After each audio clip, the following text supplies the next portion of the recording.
My name is Travis, and I am a recovering alcoholic.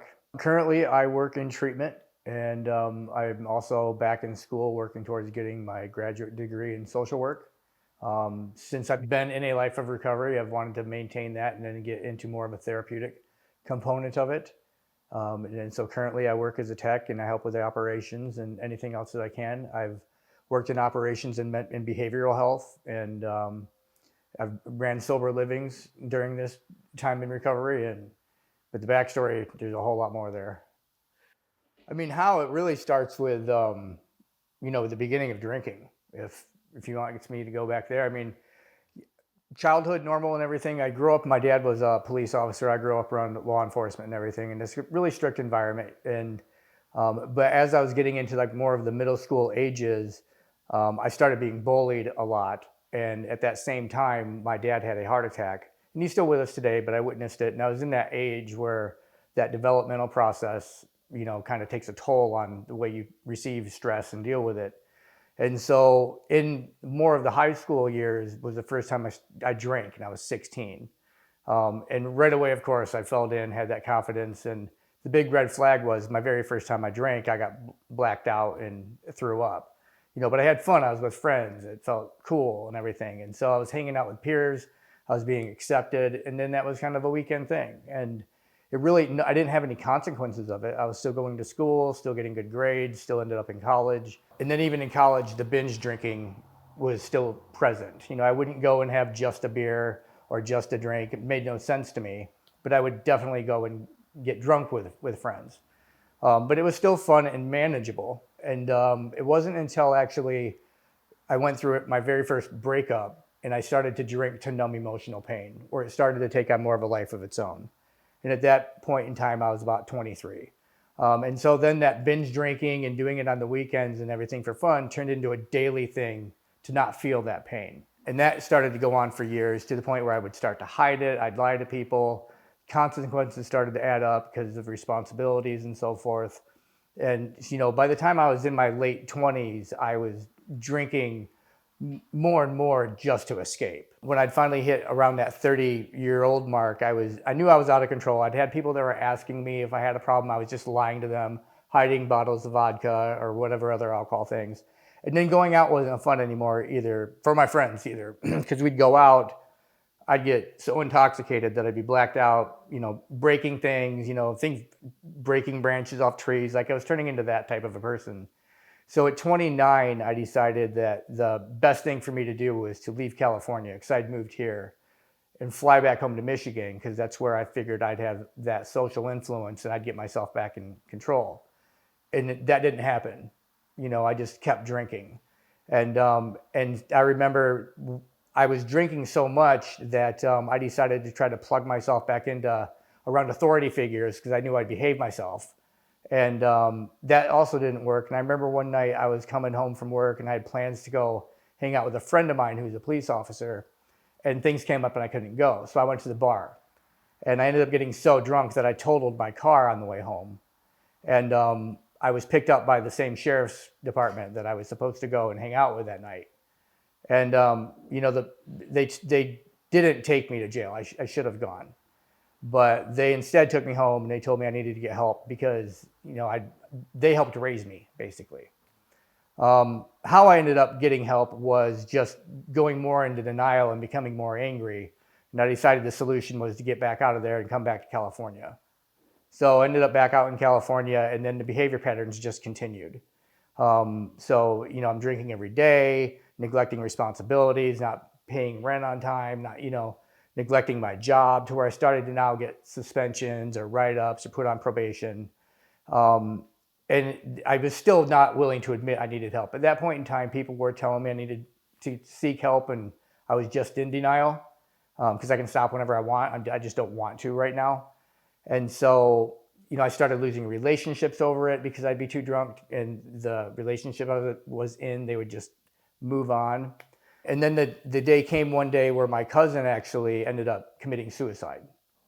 And so as I was drinking my way through that, I decided the best way I could help my family was to go back home again. So I ended up back in Michigan, and I was trying to, maintain that facade, but, still sneaking and drinking on the side. And so I'd always have a Gatorade bottle full of alcohol in it or something like it.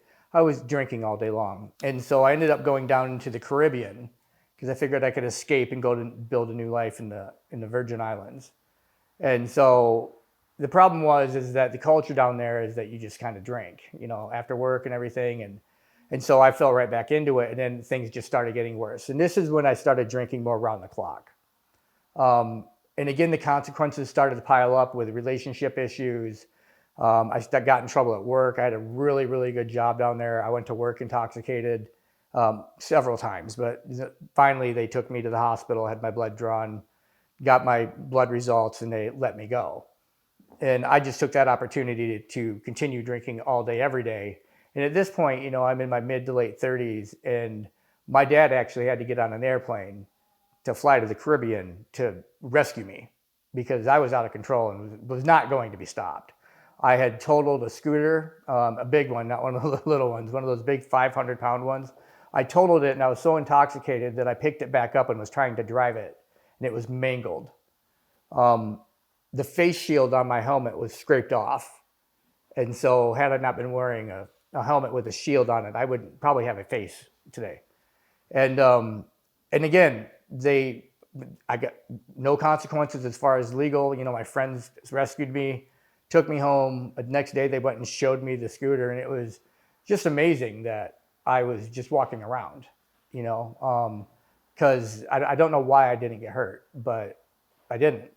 So I continued this path. I ended up getting another car, crashed that one, and somebody called my dad and ratted me out, And so unbeknownst to me, my dad lands in the Caribbean. And then for 3 days, he followed me around as I was trying to pretend like everything was fine. And really, I was just trying to go to liquor store. And so he had to escort me to the airplane, from the airplane back to Michigan again, to where I went into this just outrage that I don't need help. You guys got this all wrong. It's everybody else's fault, And so I started trying to live with other family members, but literally blacked out drunk all day, every day. I ended up finally getting help and going to a doctor, and she weaned me off of the alcohol using benzos. And then she weaned me off of the benzos and told me, you can never drink again. And so she put me on a substance that, neglects, it's Ativan, it really changes the way your body reacts to alcohol. And I tested the theory to see if it really worked, and it does. It makes you really sick.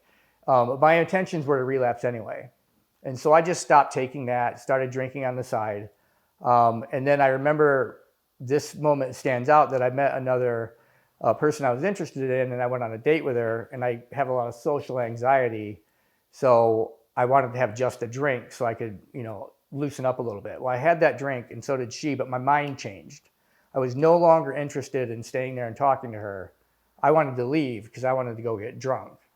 And so I made an excuse up and gave her a hug, said, we'll have to do this another time. She went her way, I went to the liquor store, and I get blacked out drunk. And so begins another journey. Somehow during this time, I had worked my way back into working at that sheriff's department as a corrections officer. And I was trying to manage my drinking to where I would just drink at home. And, because you don't do that stuff at work, it's dangerous. And so, they frown upon that. So it was manageable for a time. But then as my alcoholism started catching up with itself and progressing, it turned into, well, I just drink on my days off, to then I just drink at nighttime. And then finally I got to that point to where I was starting to have the shakes and everything. So, I'd have to have I'd have to have a drink just to get the shakes to stop. And of course it takes a toll on everything. And I'm working around, law enforcement. And so they're starting to question me about things. And I was able to skirt around it with all these excuses and lies for a while. Until finally they did what they should have done had they not known me.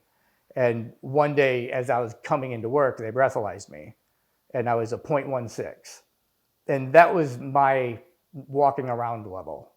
So I got suspended, and they told me I had to go figure this out. And so I ended up going to join an AA program. I got an outside therapist, swore everything off, begged and cried my way back in. I served my suspension. and was put on a last chance agreement. And so for about 3 weeks, I mean, I was really, really solid. And then the day came where I thought, I can just have this one shot. It's going to be fine. And so I had that one shot, and that wasn't quite what I was looking for. So I had one more shot. And then that wasn't quite where I wanted to be either. So I had one more shot. Well, then I don't have to go to work for another couple of days. So I'll just get drunk today. Well, so started me drinking again nonstop. And not long later, I came into work and they breathalyzed me and I blew numbers again and immediately was suspended again, sent home. While I was at home, I just continued drinking until they called me to come back in, and then they terminated me. And when I went back home, I was sitting at my parents' place, and my dad said, "What are you going to do now?" And I was highly intoxicated. And I said, "I don't know, I guess I'll go home and shoot myself." And so he wasn't having that and took me to the hospital. So they 5150'd me for, it was voluntarily or whatever. And so I sobered up. And when I was sitting there in the unit, the doctor came to see me, and I basically explained it to him sober. And I explained it so well that he's like, "You know what? You need help. You need to quit drinking. I'm going to let you go." And so he released me a day early. My dad came and picked me up, and they took me home, and I watched them leave my driveway, go to their driveway. And when I got admitted, I was a 0.37 blood alcohol content. And as soon as my dad was out of vision, out of my sight, I got in the car, went to the liquor store, and about 4 or 5 days later, I called him and told him something was wrong with me. And he's like, "Well, what's wrong?" I don't know. Something's wrong with my body. I can tell. And he says, "Do you want to go to the hospital?" And I said, "No," and I hung up on him. And about 5 minutes later, I called him back. And it's about 2 a.m, And I said, "Yeah, I got to go. Something's wrong." And so I get there, and what was wrong is I was a 0.41 blood alcohol level. So they readmit me. And so for 3 days, I remember I was hooked up to these machines. They were detoxing me. I didn't sleep a second. And my mom and my dad sat in that room the whole time crying. So they kept trying to push me into rehab, and I kept telling them no, they can all go screw themselves. And so my dad finally says, "We can't force you to go there, but I can take things from you." And because of the community I lived in and who he is and how our friends are, yeah, he can do that. Like, no, I'm not calling anyone that's going to help me, because all of my associations there would have done the right thing and not. And so I decided to go to treatment. So I went to my very first treatment in 2019, and I was there for about 46 days. And I remember even in my 40th day, trying to take a drink and my hand shaking, I'm having to use two hands just to take a drink of water. And they ended up convincing me to go to a sober living because I'd really burned all my bridges down there and out in Michigan, and I was humiliated because of how I went out. I mean, not only did I get fired from a job, I got fired from kind of a high status type of a job, which my dad also worked in.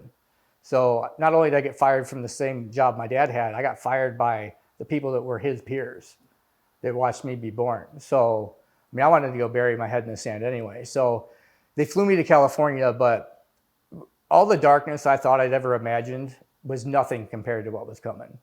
After that incident happened, I went through like a spiritual identity death.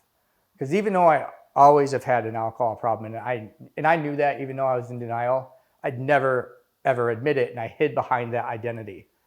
And that identity was gone, and I had humiliated myself. It's history.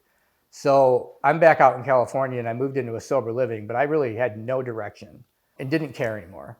And so, about, I don't know how long, I think I was there for about 90 days or so I'd put together. And then the day came where I decided I could just have one shot. How powerful could it be? And so I had that shot, and then immediately the wheels started turning. I ended up moving in with a friend. I AMA'd from the treatment place, the IOP, moved in with him, and just went on an outrageous bender. The problem this time was I didn't care anymore. So before, I'd try to behave myself just to save face in that facade. But this time, I didn't care. And so I got another job out here, working for just an industrial supplier. And I was going to work all day, every day drunk. And just to get to work, I would have to have 4 or 5 shots.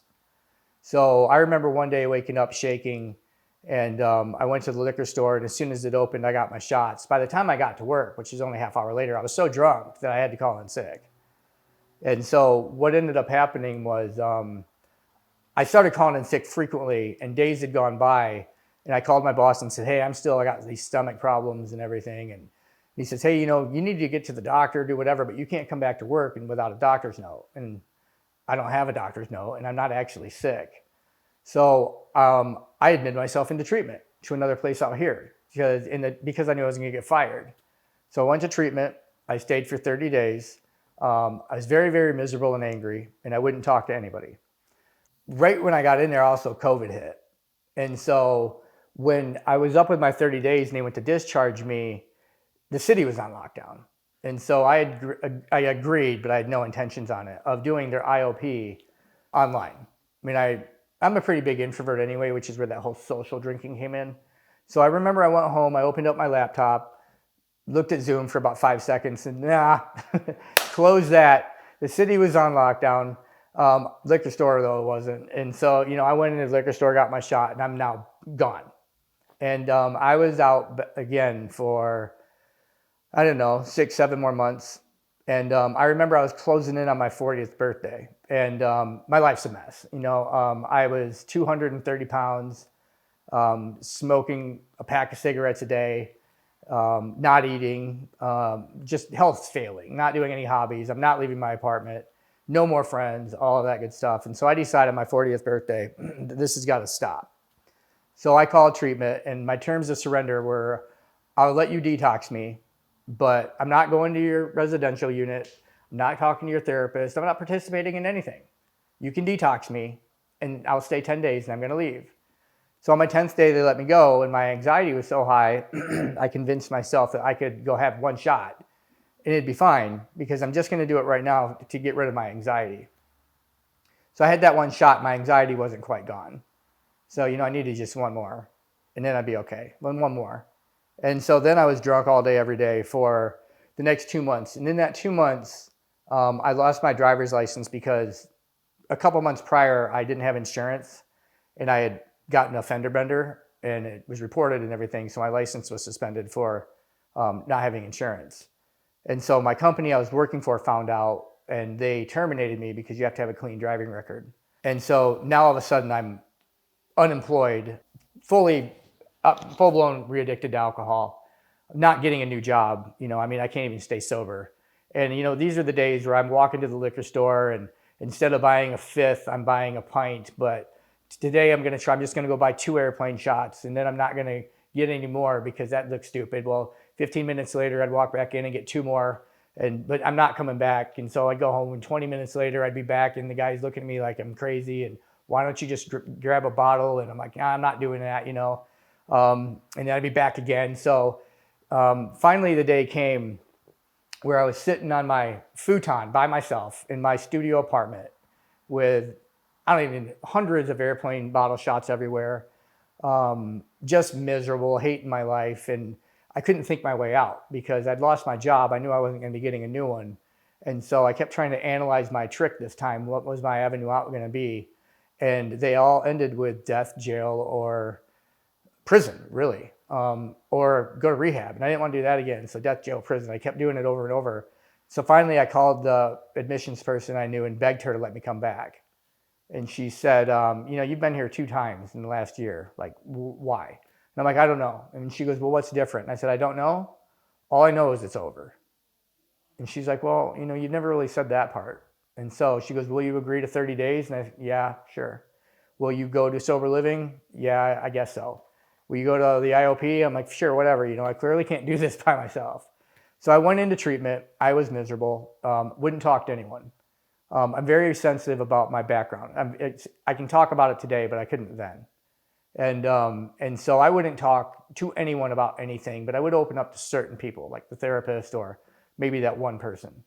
And so in the group settings, though, I would not participate. I carried on this facade of anger, even though it was very real, but that's how I kept people from approaching me. And one day the day came where one of the workers came in and she said, we're worried about you. You won't talk. And I said, I'm not going to talk. It's dangerous for me to talk. in the world I come from. Like, you don't disclose that, because I know that statistically there's others in here that come from the other side of that fence, and we're not friends. So I'm protecting myself and the environment. Like, I'm not talking to you. I go, if you want me to talk, you go find somebody that's like me. And so she's like, okay. So I completed the treatment. I kept my word. I did go to the sober living, and they did find me someone they wanted me to talk to. So I went and I sat down in front of him, and he was former law enforcement. And so I said, I understand you used to do this. And he said, yeah. And I go, well, this is what I used to do, and this is what I did. And here we are. And he goes, sounds about right. So I go, okay, well, what do I do? So he took me through the entire 12-step program, and he saved my life.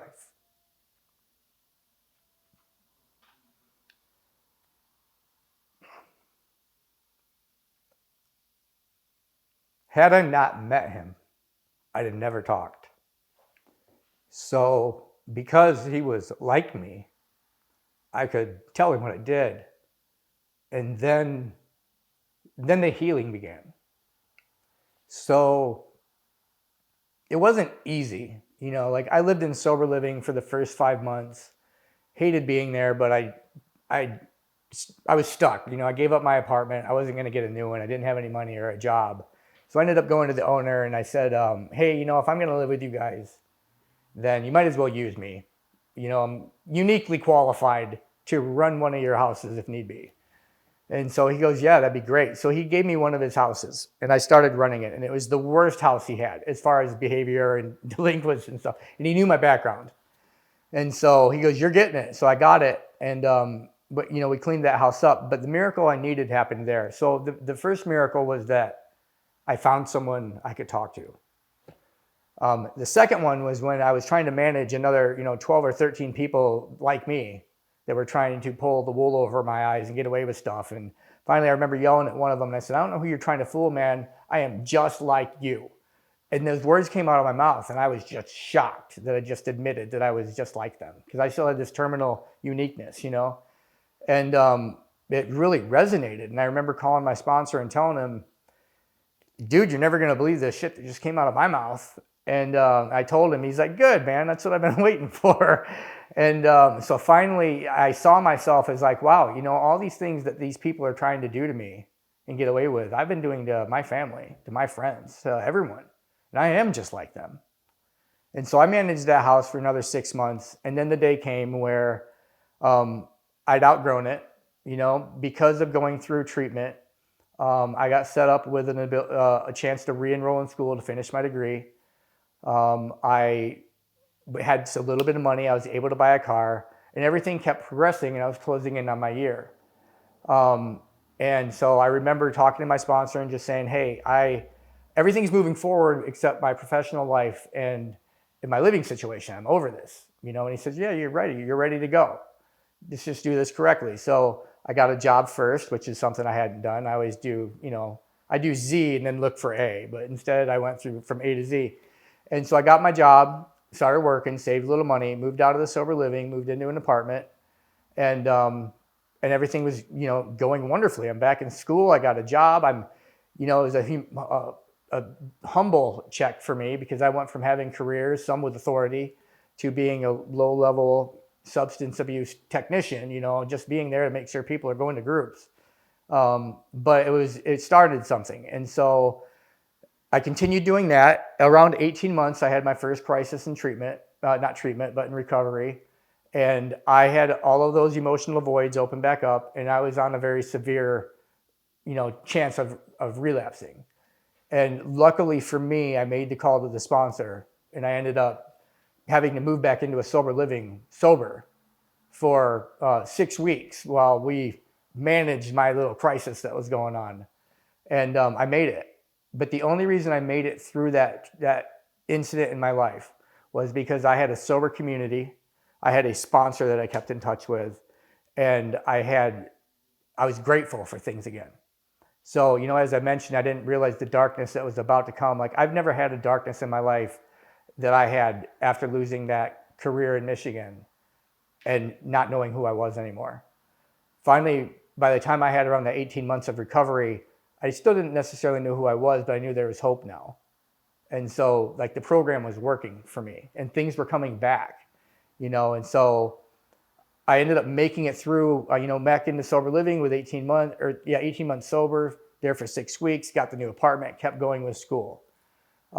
It took a long time to heal from that, which was a breakup of that first relationship. But as I was healing, I was still progressing in school, and it taught me a lot more lessons about myself.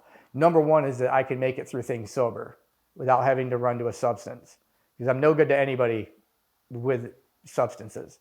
I ended up getting a job out running operations for a behavioral health center. It was too much for me trying to finish my school and everything. It was bleeding over. And so I stepped down and I ended up in another treatment center. Coming up this summer, I'll graduate with the bachelor's degree. The intention is to roll over into a master's in social work so I can continue to work in this field. I never knew that the demons inside of me would ever become a blessing, because I firmly believe that there's nobody that can help somebody like me other than somebody like me. And, this, like I say about the sponsor, like, had I not met him, I very likely could have just died, because I would have never opened up. The culture that I came from, with how I was raised in that field, is that you don't admit weakness, you don't ask for help, and you definitely don't do drugs and drink alcohol. And if you become this outcast. And so the vulnerability, that career, as high status as it should be held, was my prison, because it kept me from ever being able to communicate. So until I found another one of me who went through that and rebuilt his life, allowed me to open up and heal. And so as of today, I've worked more in operations in substance use. I enjoy working with people and helping them with the stories and trying to take them through their journey, because I have been exactly where they are, and that there's hope. Today I can say that even with the graduating and moving on into a master's program, I'm in another relationship. It's the best relationship I've ever had, and ironically, the only one I've ever had sober. I have my own apartment. I have my own cars. I have money in the bank. I've turned my life around. And the only way that was possible was because I had to hit that rock bottom. I had to admit that I was defeated and that I couldn't do it alone. And then I had to become willing to talk to somebody. And I also had to be willing to take direction. And by doing those things, I was able to turn my life around. And, I'd never say that it would never happen again, because I think that those are curse words for people that say that. I've seen a lot of people say that and fail, so I hope that I get to stay in this mindset and I continue to use my tools and help other people moving forward. But that's my story. It was my stubbornness and denial that kept me so trapped. Everything I feared about asking for help or admitting I had a problem, everyone else knew anyway. It was me that was in the denial. I had countless people asking me to get help, and I was the one that was not willing to admit it. And I found new rock bottoms over and over and over. My advice is that, as uncomfortable as it is, one thing that I was taught is, until the pain of staying the same is greater than the pain of change, you'll change. But my advice is that, if you're noticing that these patterns are existing, if you're putting a substance in front of other things, we know inherently I shouldn't be drinking and going to work, or if I want to not go to my kid's game because I want to stay home and have a beer instead, those are kind of red flags. My advice is that when you seek help, that you take the advice of people that have been there and made it. You got to swallow that humble pill, if you will. And when you reach out for help, admit that it's there. You have to be willing to go through the fire. The hardest thing after I was so stubborn that the first 3 times I left treatment, I got this on my own. I can do this on my own. I don't need help. We all need help. The biggest advice I can give is that you have to build a community. I've over and over and over, I hear and I've read that the opposite of addiction is connection. The major trauma that I went through in my sobriety period, the only reason I made it through that was because of my connections. Because not only was I thinking of relapsing, I was going to do it. The only reason I didn't was because of the people around me. Without those connections, this is nearly impossible, to do it on your own. Like, I don't know of anyone. If there is, then, congratulations to them. But my biggest piece of advice is, if you've accepted treatment, if you've ended up in rehab, the game's over. If you're going to AA meetings, there's a reason. And so you have to build those connections, and you have to find the ones that you can relate to, and you have to take their advice. Like when I first started and they'd say, you need to go to meetings. Nah, I'm done. I'm not doing that. I'm going to do it my way. And I've watched countless people, and this includes myself, of my way, and my way ended me back into treatment again. It was just, I was exhausted in the last time. And that's why I was willing to cooperate with everything. I didn't like it. I didn't like going to meetings every day, but over time they got better, and I started making friends, and I started hearing these messages, and I wasn't alone. And going the step work, the 12 steps, I've had a lot of therapists, and the best therapy I've ever had was going through the 12 steps of a 12-step program. You really take a hard look at yourself, and you realize that there's a lot of this stuff that has to do with you. Yeah, there's all these traumas and everything else, and those should be addressed with therapists and professionally. But the best therapy I've ever had was doing that work and then being able to pass that message along to other people. So I've been with Spark for a short period of time, and I love it here. This place is incredible. Everyone here cares, that from the owner down. We care about people's recovery, and this is a very, very delicate process. You gotta, when people are ready to come to treatment, you have to seize the moment, and you're not going to get a client that's ever happy to be here. We come in here at our rock bottoms, and I can say that every person that works here has compassion and has that empathy to not only give those tools, but to have the patience to help so we can get those tools. Until a person knows how much you care, they'll never care how much you know. And so from the leadership down here, we have not only that knowledge base, but you have the care and the empathy, where we're really putting that client first, and lives are on the line. So, I mean, this place I've witnessed time and again, been willing to go that extra mile to save that person, and so, I mean, I recommend this place to anybody that needs help. And, I say that not only just because I work here, but that's why I work here. And so I have the utmost respect for everyone in here. They all care tremendously. And we do have the resources to help people. I just said this to somebody the other day. When you find yourself in a rehab, they don't know this yet, but you've literally put yourself in position to be handheld to reintegration into society. Because to do this alone is hard. If you just go to treatment and think you're going to go just fix your life, you're probably not. You're going to revert back into your old habits. It's just how we're wired.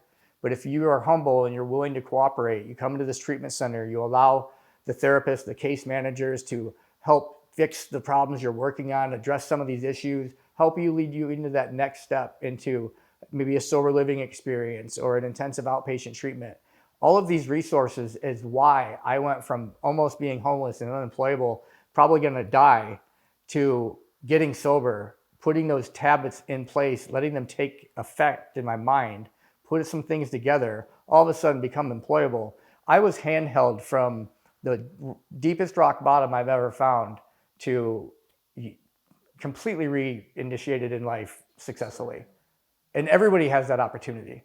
And Spark does a phenomenal job of being able to facilitate that process, from coming in here on your very first day and helping you walk out of here ready to take your next step, which ultimately will lead to you rebuilding your life if you're open to following suggestion.